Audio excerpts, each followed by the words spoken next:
Assalomu alaykum, hurmatli kuzatuvchilar. Bugun yana bir bor Hanko 301 mini quyonchilik fermamizdan videolar qo'llashyapmiz. Xo'sh, o'tgangi videoda aytib o'tganimizdek, quyonlarimiz sekin-asta ko'payib boryapti. Shuning natijasida biz qo'shimcha katay qilishimiz kerak deb aytib o'tgandim. Xudo xolasa bugun mana ozgina bo'lsa-da mini quyonchilik fermamizda yangilik bor. Shu yangiliklar bilan bugun sizlar bilan ulashib o'tamiz. Xo'sh. Videoni kuzatib boringlar. Sekin kataylar haqida gapirib o'tsak va bugungi video syomkamizda nechta quyon hozirgi kunda bor. Ulardan nechtasi urug'ochi, nechtasi erkak haqida gaplashib o'tamiz. Xo'p. Mana ko'rib o'tishinglar mumkin. O'tgan safar bu yoqda bitta kichkina katayimiz bor edi. Bitta erkak quyon turadi. Uni oldida, uni o'rniga alohida o'zimiz qo'ldan kelgancha yangi katay yasadik. Bu katayni afzalliklari va qulayliklari haqida qisqacha gapirib o'taman. Xo'sh, bu yerda ko'rishinglar mumkin. Hozirgi kunda urug'ochi va erkak quyonlarimiz ba'zilarini yoshi teng yetildi. Endi ularni alohida xonaga ko'chirish kerak edi. Shuning uchun hozir bu yerda 5 ta katayni birdaniga yasadim. Uzunligi 2 metrga yana 1 metr. Endi buni har bitta xonasini 40 santimetrdan qilib yasadim.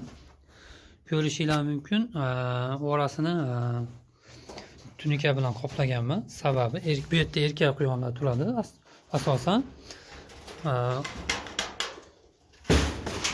Erkak quyonlar turganligi sababli bular iloji boricha bir-birini ko'rmasa yaxshiroq bo'ladi. Agar setka qilib qo'yadigan bo'lsak, bular o'zaro urushib, yungini, burun qismi, quloq qismi, burunlarini yulib, xunuk holatga kelishi mumkin. O'shaning uchun biz mana tunikadan foydalandim. Albatta oyog'ini tagiga setka, qalin setka 1:1 razmerdagisidan foydalandim. Buning sababi oyog'i og'rimasligi uchun, har xil yara hosil bo'lmasligi uchun. Xo'sh, endi bu quyonlar bilan qisqacha tanishtirib o'tsam. Hozirgi kunda menda jami sanaydigan bo'lsak, bu yoqda 5 ta xona, 2 ta xona, bunisi keyingi katayimiz 4 xonali, narigisi 3 xona. Bu yoqda 2 oylik quyonlarni, 1,5-2 oylik quyonlarni ajrataman, to 4 oy bo'lguncha uzun umumiy xonasi. Xo'sh, endi o'tgangi videoda gapirib o'tdim, erkak ayol quyonlarimiz bor, urug'ochi va erkak quyonlarimiz. Endi bularni to'liq soni hozirgi kunda nechta bor? Shular haqida gapirib o'tsak. Va albatta yangilik haqida.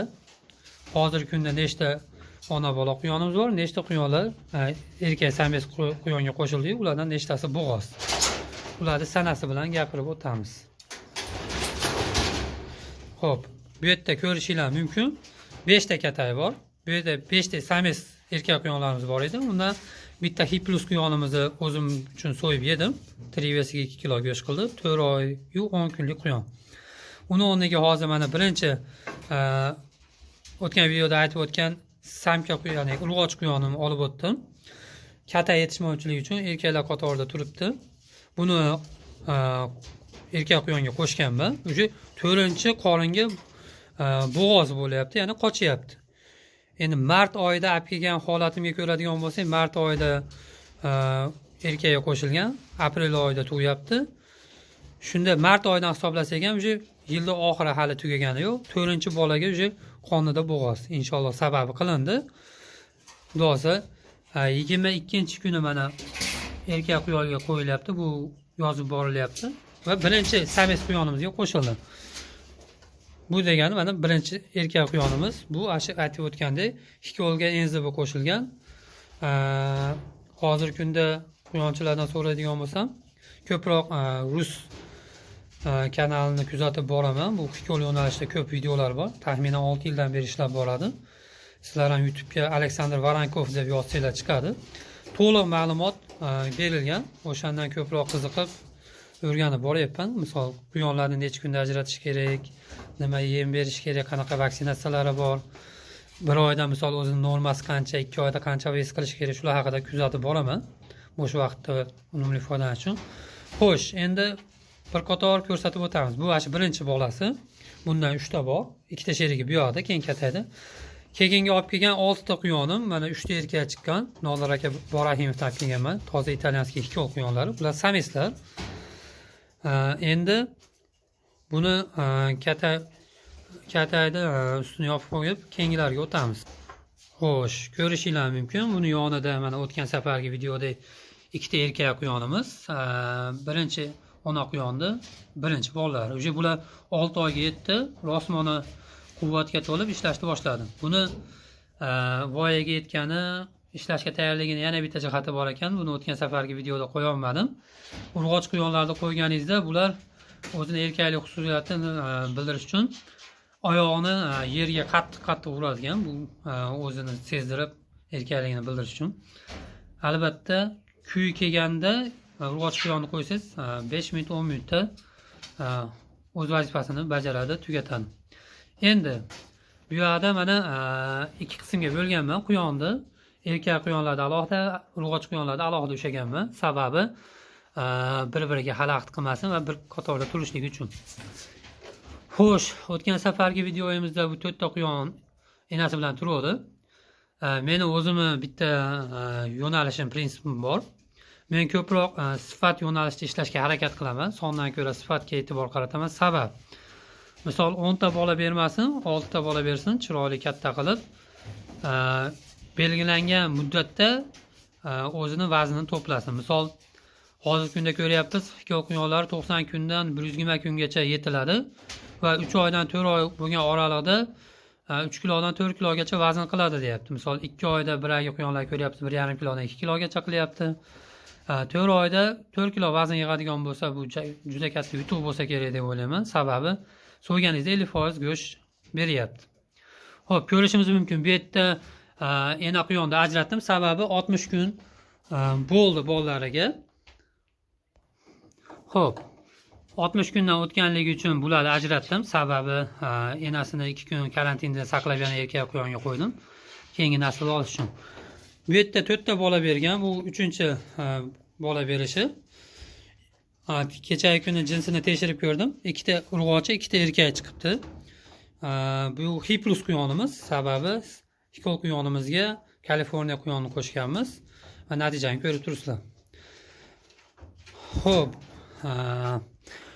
bu o'tgan safar aytganimizdek, birinchi urg'och quyonimiz, birinchi bolalari уже voyaga yetib bola bergan. Bolalari mana 30 kunlikdan o'tdi.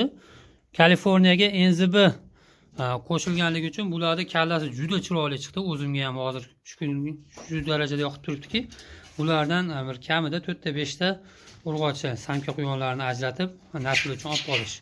Buni go'shtini yeb ko'rdim. Mana 3-4 kun bo'lyapti. Bitta urg'och quyonni so'ydim. Sizlarga aytib o'tgandek, rosmoni 2 kilo go'sht berdi.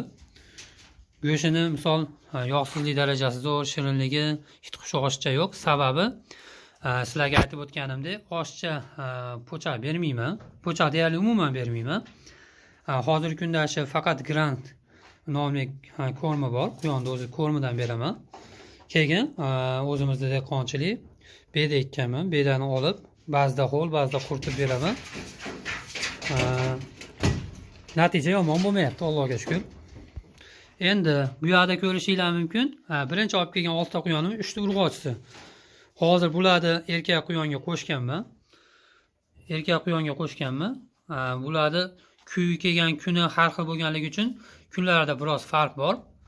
O'shalar haqida hozir qisqacha gapirib o'taman. Buni hozir bir narsa yana mo'ljal qilib turibman. Hozir kunda quyonlarning soni ko'payib borgani uchun bularning liniyasi o'zaro bitta qon bo'lib qolmasligi uchun alohida erkakga qonni o'zgartirish uchun alohida urg'och quyonlarni qo'shmoqchiman va buning uchun bizga nima kerak bo'ladi? Bitta daftar olib, kundalik bo'layotgan ishlarni yoritib borish kerak. Yoritib boramiz. Bu albatta bizga sifatga ishlashimizga yordam beradi. Birinchi o'rinda qaysi quyon nechinchi kuni qaysi erkak quyonga qo'shildi. Taxminiy tug'iladigan kuni aniq bo'ladi va shunga qarab biz radinliklar tayyorlab boramiz. Xo'sh, bu yerda ko'rishingiz mumkin. Mana